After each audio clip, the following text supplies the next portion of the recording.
할렐루야. 오늘도 이렇게 나오신 여러분을 주님의 이름으로 축복합니다. 오늘 한날의 삶 가운데도 하나님의 복이 충만하시기를 주님의 이름으로 축복합니다. 미국의 펜실베니아라는 곳에 가면 아미시라고 하는 아주 독특한 기독교 공동체가 있습니다. 얼핏 보면은 꼭 통일교나 여호와의 증인 아니면은 여주에 있는 대순진리회 이렇게 보이기도 하는 공동체입니다. 그 이유는 그들은 집단 생활을 해요. 그리고 뿐만 아니라 그 공동체 안에서 농사도 하고 그러면서 모든 거기에 수입을 함께 공동으로 사용하는 것을 이제 볼 수가 있습니다. 어찌 보면은 굉장히 이렇게 폐쇄적인 그러한 공동체 같기도 하고 또 어떻게 보면은 지금의 사회와는 조금 많이 다른 생활 방식과 문화를 가진 듯 보입니다. 예를 들면 이 암시 공동체는 지금도 전기를 사용하지 않습니다.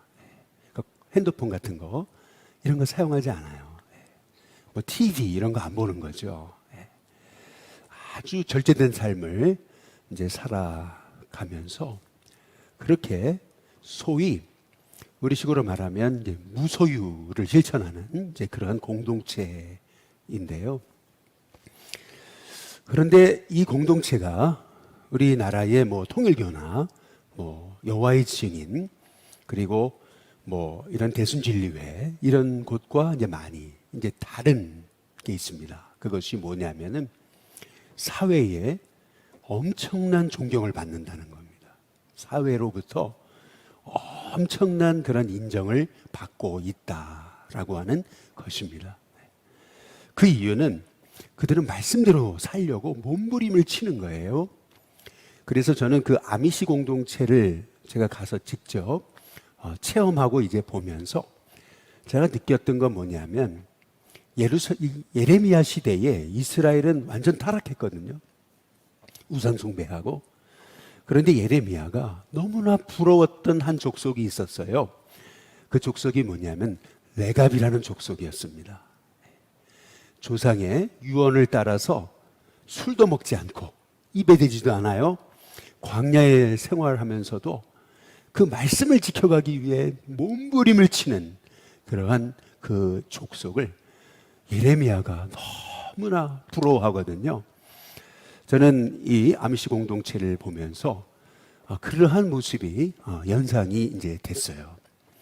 그런데 이 아미시 공동체의 이 겉모습을 보면은 조금 많이 이제 지금 우리와 모습이 너무 다르기 때문에 이제 사람들에게는 이게 선입견을 보고 이제 보게 되는 이유가 있습니다. 그것은 뭐냐면은 옷을 입어도 아주 화려한 옷을 입지 않습니다. 회색 톤, 어두운 톤을 입고 다 똑같이 입습니다. 옷을 비슷하게. 그리고 두건을 썼습니다. 머리에 여성들은 두건을 썼어요. 근데 우리는 이것을 왜 저렇게 하느냐라고 우리가 얘기하기보다는 이것이 그들이 지켜가는 문화다라고 우리가 이해한다면은 우리가 그들의 모습을 정죄하고 판단하기보다는 겉모습을 보고 우리가 그들을 판단하기보다는 오히려 정말 말씀대로 살아가고자 하는 우리가 그 중심을 볼 필요가 이제 있다라고 하는 얘기죠. 그래서 오늘 함께 읽은 말씀은 이 시대에 우리하고는 너무 상관없는 그런 말씀처럼 보여요. 왜냐하면은 고린도 교회 성도들이 복음을 받고 이제 자유했잖아요. 하나님과 나 사이에 있던 휘장이 찢어지고 그래서 우리에게는 언제든지 예수님 앞에 나아갈 수 있는 영적 자유가 생겼잖아요. 그래서 고린도 교회 이 성도들이 예배 드릴 때 여성들이 머리에 쓰고 있던 이 너울, 이 두건 이게 이슬람에서는 히잡이라 그러잖아요. 이거를 벗어던지기 시작한 겁니다. 우리가 자유했으니까 그러니까 이게 필요하냐 이렇게 벗어던지기 시작한 거죠. 그러다 보니까 이 교회 안에 무질서가 이제 생겨지게 된 거예요. 이제 가시작된 이 신생교회, 고린도 교회 성도들은 이 문제를 해결할 길이 없었어요. 그래서 바울에게 이 문제를 어떻게 해결해야 되는지 바울에게 질문을 한 거예요. 편지를 보내서. 그래서 바울이 그 질문에 대한 답을 지금 하고 있는 겁니다. 오늘 말씀을 잘 보시면은 여성에게는 이 너울을 써야 된다. 그리고 남성은 너울을 쓰는 것이 수치다. 이제 그렇게 이제 말하고 있는 것을 이제 볼 수가 있습니다. 우리가 오늘 이 말씀을 좀 이해하시려면, 아니 그러면 우리도 지금 여성분들 여기 나오신 분들 다 머리에다가 너울을 써야 되나? 이 수건을 두 권을 써야 되는가? 이제 그러한 여러분들이 의문점에 이제 부딪히는 거잖아요. 우리가 이 말씀을 좀 이해하기 위해서 우리 고린도의 상황을 조금 이해할 필요가 있습니다. 요즘에도 아랍 사회를 가면 굉장히 보수적인 사회는요, 여성들이 이렇게 히잡을 쓰잖아요. 근데 굉장히 보수적인 아랍 사회에서는 이 여성들이 히잡을 쓸 때 눈만 그리고 살짝 이마만 보이게끔 하고 나머지는 다 가립니다. 심지어는 손까지 발까지 다 가립니다. 여러분, 이게 당시의 고린도의 문화였는데 이 고린도에서는 여기 아랍 사회가 지금 가지고 있는 보수적인 모습보다 더 보수적이었던 거예요. 고린도 사회는 눈만, 여성의 눈만 이렇게 보이게 하고 다 너울을 썼던 겁니다. 이 너울의 의미, 머리에 모자를 쓴다. 이 머리에 이 두건을 쓴다.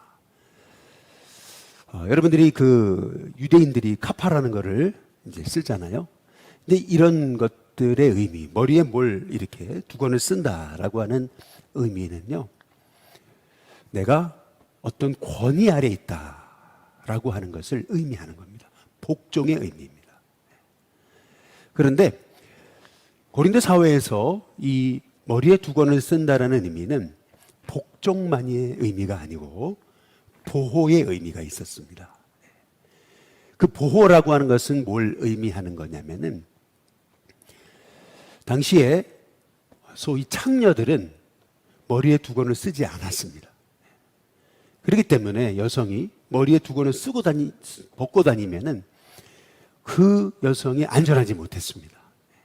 그렇기 때문에 여성들은 다 자기를 가리고 눈만 이렇게 보이게 해서 다녔던 사회가 이제 고린도 사회였던 거죠. 그런데 성도들이 은혜 받고 복음을 깨닫고 나니까 우리는 자유했다 그러기 시작하면서 이 너울을 벗어던지기 시작한 거예요. 그러다 보니까 교회 안에 혼란이 오고 사회에서도 저게 무슨 집단이냐, 우리의 질서를 깨트리는 저 교회는 이 사회를 어지럽힌다 라고 하는 그런 지탄의 대상이 되기 시작했던 거죠. 그런 상황에서 바울은 지금 그 복음이 들어와서 스스로 자기를 이제 변화시키게 되잖아요. 복음의 능력은 사람을 변화시키잖아요. 그런데 바울이 지금 말하고 있는 것은, 여러분, 복음은요 항상 문화를 초월합니다.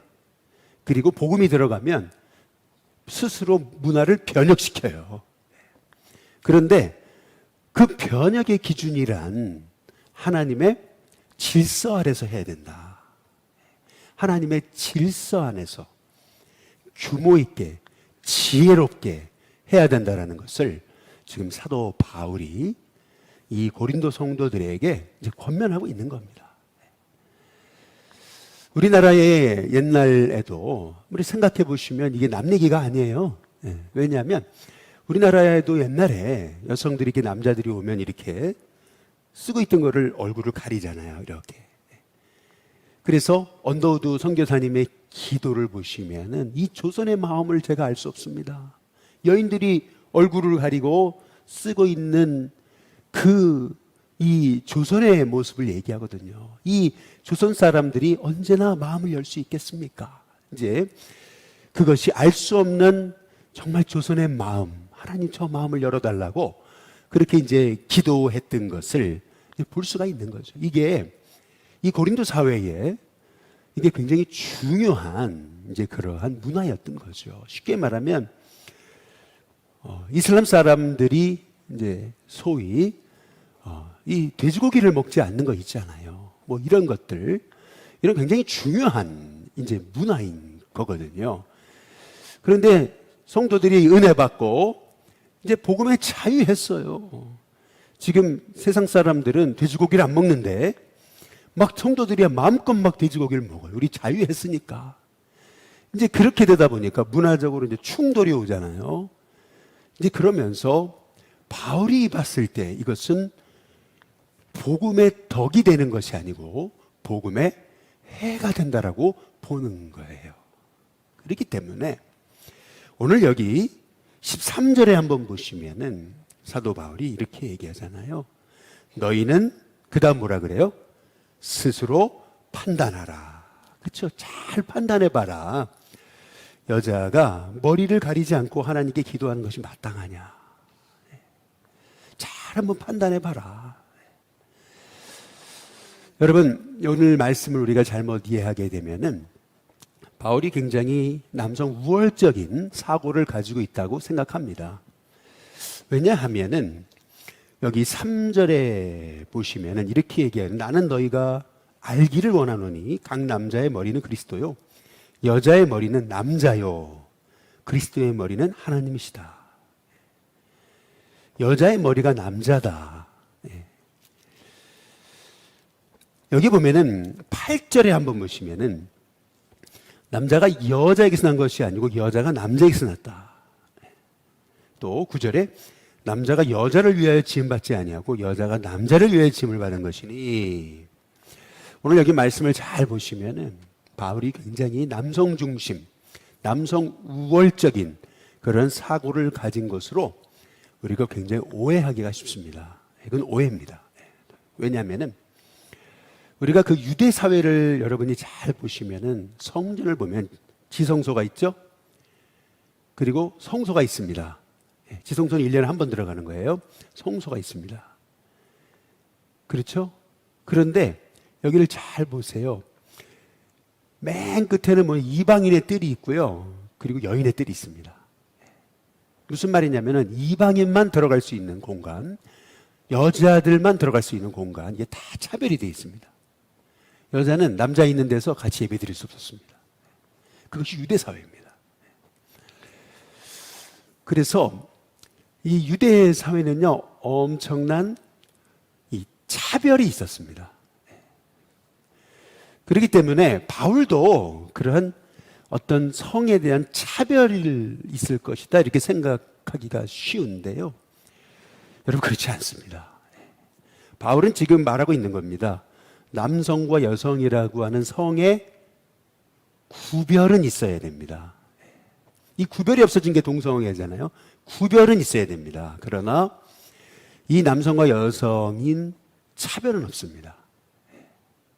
그래서 사도 바울이 지금 말하고 있는 이 말씀에 핵심이 있습니다. 그것은 뭐냐면은 우리가 이 모든 이 바울의 여기 고린도 11장의 말씀을 우리가 해석하기 위해서 우리가 봐야 되는 사도 바울의 기준점이 있습니다. 그게 뭐냐면은 삼위일체입니다. 삼위일체 하나님. 한번 잘 보시면은 예수님은 하나님께 복종하십니다. 철저히 복종하십니다. 그러나 예수님과 하나님 사이에 우월은 없습니다.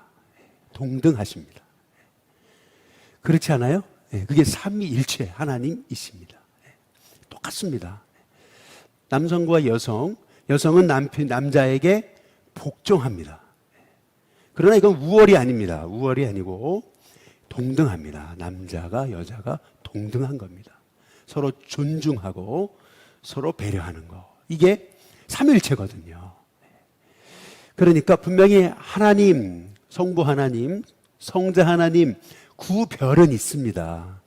그러나 차별은 없습니다. 하나님이 하시는 일이 있습니다. 모든 우주 만물을 창조하시고 계획하시고 섭리하시죠. 그런 예수님이 하시는 일이 있습니다. 그것은 뭐냐면 우리를 위해 죽으시고 죽기까지 사랑하시고 하나님의 뜻에 순종하면서 하나님의 뜻을 성취시키시는 일을 하신 것이죠. 역할이 다릅니다. 그러나 우월은 없습니다. 차별도 없습니다.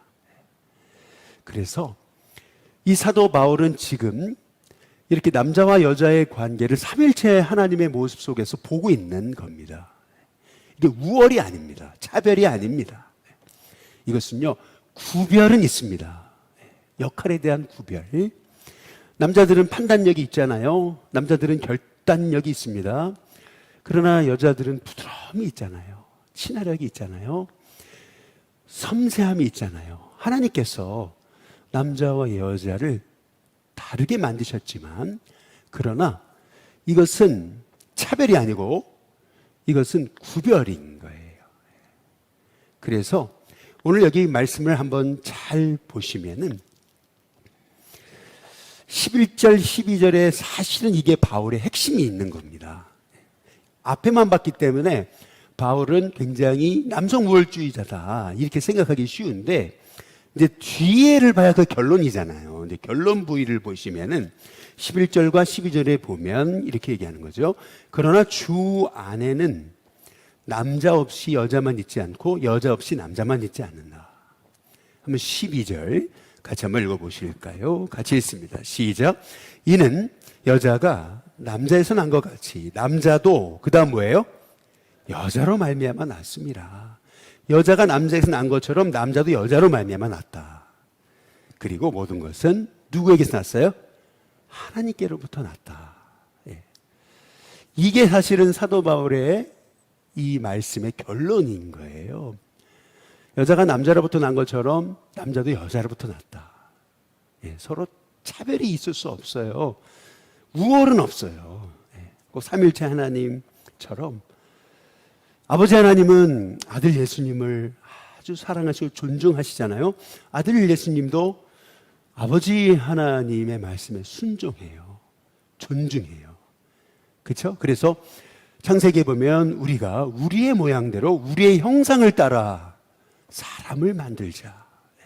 이것이 삼일체 하나님의 모습입니다. 우리가 우리의 모습대로 우리의 형상을 따라 서로 존중하고 배려하시면서 그렇게 당신의 뜻을 이루어 가시는 분이 삼일체 하나님이시잖아요.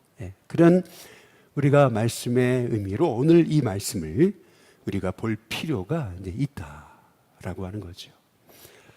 바울은 지금 너무나 아주 중요한 얘기를 하고 있는 거예요. 우리와 아주 상관없는 말씀인 것 같지만, 여러분, 복음이 문화를 초월해요. 항상 복음은 문화를 초월합니다. 또한 복음이 들어오면 사람들은요, 변화되기 시작해요. 눈이 떠지기 시작하면서요, 달라지기 시작해요. 근데 그 변화라고 하는 것이, 변혁이라고 하는 것이 어떤 그 하나님이 세우신 질서 안에서 해야 되는 건데, 질서가 깨지기 시작할 때 그 복음으로 인한 변화는요, 사회의 덕이 되지 못할 수 있다는 겁니다.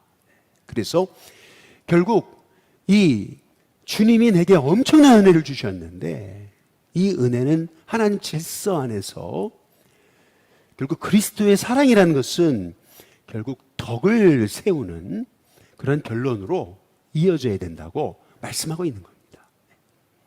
예를 하나 이제 들어보자면 이런 거죠. 1800년대 후반에, 그러니까 아주 우리 복음의 초창기죠. 우리 한국 사회에 복음이 들어왔을 때 성도들이 은혜 받고 이제 세례를 받게 됐어요. 그 당시 아주 대표적인 그 세례의 광경은 어떤 거였냐면, 당시 한국 사회는 남자와 여자가 한 공간 안에, 지금 여기 한 공간에 있잖아요. 한 공간 안에 있는 것 자체로만도 이게 불륜이고 폐륜으로 본 거예요. 그런데 여성들이 복음을 받아들이고 세례를 받아야 되는데, 세례를 주는 사람은 남자 선교사님이시잖아요. 그러다 보니까 우리는 복음 안에 자유했어요. 그렇기 때문에 이게 무슨 상관이냐 해가지고 선교사님들이 그냥 여성들의 그 머리에다가 그냥 세례를 주고 거리낌 없이 같은 공간, 가까운 공간 안에서 세례를 이게 줄 수가 없는 거였어요. 사회가 그랬기 때문에. 그래서 선교사님들이 하셨던 일은 뭐냐 하면은 너무나 지금 생각하면 우스운 거죠. 그게 뭐냐면 선교사님과 세례받는 여성 사이에다가 휘장을 딱 쳐놓고 그리고 거기다가 여성 우리 한국 성도님이 머리만 딱 들어갈 수 있게끔 동그랗게 이렇게 구멍을 뚫은 거죠. 그래서 우리 여성 우리 성도님들 전삼덕이라고 하는 여성은 머리를 이렇게 뒤밀고 우리 스크랜튼 아들 선교사님은 거기다 머리에 손을 얹고 세례를 주게 됐던 거죠. 지금 생각해 보면은 아니 뭐 그렇게까지 이게 너무 우스운 거 아니냐. 이게 뭐 개머리도 아니고 이게 지금 이 동그랗게 뚫어놓은 데다가 이렇게 머리를 집어넣으면 거기다 세례를 이제 줬던 이 광경이 한국 초기 선교의 모습이었습니다. 그러나 우리가 한번 생각해 보시면은 그 작은 남자와 여자의 사이를 가려놨던 그 구분, 소위 세상의 차별, 뭐 이런 것들이 작은 구멍 속에서 여성들이 머리를 내밀고 세례를 받았잖아요. 그런데 그것이 이 한국 사회의 놀라운 변화와 복음을 일으키는 시작점이었다라고 우리가 생각을 해본다면요. 초기 선교사님들도요. 우리 한국의 문화를 이해하고 예배당도 그냥 이렇게 네모나게 진 게 아니고 기역자로 지어가지고 가운데 휘장을 쳐놓고 선교사님들이 한쪽에 남자, 한쪽에 여자들을 바라보시면서 그렇게 이제 설교했던 기역자 예배당. 여러분 이것이 우리 한국 사회 초창기 선교의 모습이었다라고 하는 겁니다. 그러니까 문화적인 이 모습을 소위 복음은 문화를 초월해요. 그러나 복음은 문화를 무시하진 않습니다. 문화를 초월하지만 문화를 무시하지 않아요. 존중해 주는 거죠. 그러나 본질은 지켜가야 되는 거예요. 그 본질이 뭐냐면은 당시 우리 한국 사회 여성들은 이름이 없었어요. 김씨 부인, 뭐 갓난이, 섭섭이 이름이 없었어요. 그런데 복음이 들어가면서 선교사님들이 이름이 없었던 여성들에게 이름을 지어주는 거예요. 근데 그 이름이 없었기 때문에 어떤 이름을 지어주냐면 성경의 이름이라든지 아니면 선교사님들 자신들이 쓰던 이름을 준 거예요. 그래서 옛날에 진명여학교를 설립했던 여메레라고 하는 분의 실제 영문 이름은 여메레, 메리, 마리아라는 뜻이 있는 겁니다. 그리고 해주 지방의 전도 부인이었던 분은 이름이 주룰루입니다. 주룰루, 한국 이름이. 그게 왜 그런가 보니까 선교사님 이름이 룰루였어요. 그래서 자기 이름을 그 여성에게 준 거예요. 그래서 여러분 잘 아시는 김환란, 이화여대 총장을 지내셨죠. 이 환란이라는 이름은 헬렌이라는 이름인 거죠. 헬렌. 미국 선교사님의 이름을 준 거예요. 헬렌이라는 이름을 준 겁니다. 이름이 생겨서 이 한국의 여성들이 얼마나 이름이 없다라는 것은 그것은 사실은 단순한 이름이 없다는 게 아니고 그 사람의 존재거든요. 정체성인 거거든요. 근데 정체성이 생겼잖아요. 그러면서요, 이 한국 복음화를 위해서 여성들이 얼마나 눈물로 헌신하고 자신을 희생했는지, 여러분 이게 우리가 어제 우리 일신교회 역사를 통해 살펴봤듯이 복음이 들어와서 여성들이요 얼마나 이 교회를 세우는데도 그렇게 몸을 다해서 헌신하고 그렇게 교회를 세워왔냐라고 하는 거죠. 우리는 오늘 이 사도 바울이 지금 수건을 쓰는 문제에 관해서 답변하는 이 모습을 보면서 바울의 관심은 언제나 복음이라는 것을 알 수가 있습니다. 그 복음은 문화를 초월하지만 문화를 무시하지 않습니다. 문화를 존중하죠. 그러나 복음은요, 그 안에 복음이 들어갈 때 가만히 있을 수 없습니다. 이 복음은요, 사람을 바꿔놓죠. 그런데 그 변화라고 하는 것이 하나님의 질서 안에서 삼일체의 하나님처럼 그렇게 이 땅을 변화시키는 그런 놀라운 능력의 도구가 되어야 된다는 것을 사도 바울은 말하고 있는 거죠. 말하기는 우리가 들어가는 곳마다 하나님의 복음의 역사가 나타날 수 있게 되시기를 주님의 이름으로 축복합니다. 그 변화의 역사란 우리가 들어감을 통해 공동체가 어지러워지고 무질서해지고 공동체가 아주 혼란이 오는 거, 여러분, 하나님의 방법이 아닙니다. 하나님은요, 창세기 1장의 2절의 말씀처럼 혼돈과 공허와 흑암이 가득하던 곳에, 다시 말하면 무질서가 있던 곳에 이 카오스를 코스모스로 바꾸시는 분이에요. 무질서를 질서로 바꾸시는 분이에요. 빛이 있으라 하셨더니 그 무질서가 질서로 바뀌거든요.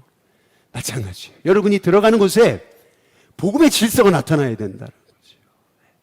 아니, 우리가 복음을 가진 자가 들어갔는데 막 그냥 공동체가 막 어지러워지고 흑암, 혼돈, 공허가 가득하다면 우리가 정말 이 복음 안에서 지혜롭게 스스로 판단하고 있는가 우리가 봐야 된다는 거죠.